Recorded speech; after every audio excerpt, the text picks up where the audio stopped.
En coulisses, le centre d'opération zonal. C'est ici que sont organisées toutes les missions de soutien à Mayotte.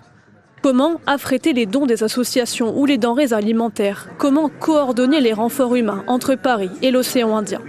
Autour de la table, une équipe interministérielle d'une trentaine de personnes qui se relaient nuit et jour. Le chef d'orchestre, c'est lui. Il qualifie la crise à Mayotte de catastrophe hors norme.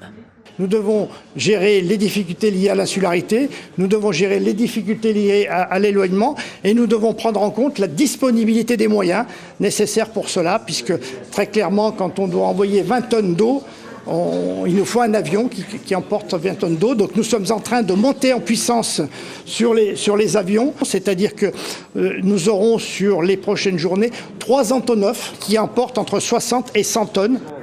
Une demande reçue par minute, la montée en puissance est permanente. Même constat pour la cellule d'information du public, aussi juxtaposée à la préfecture. 2500 appels reçus depuis samedi. À l'heure actuelle, tous les vols commerciaux ne fonctionnent pas, il n'y a que des vols militaires.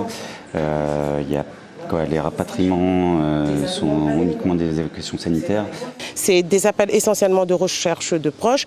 Passé cette période, depuis quelques jours, c'est les demandes de rapatriement sanitaire. Il y a un dispositif qui a été mis en place, exemple pour les personnes dialysées.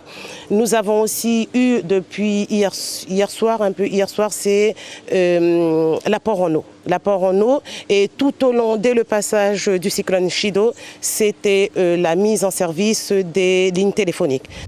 Concernant les rapatriements, les autorités le rappellent, la priorité reste les 300 000 habitants de Mayotte qui demandent soins et nourriture, mais aussi rétablir au plus vite les vols commerciaux, de jour comme de nuit.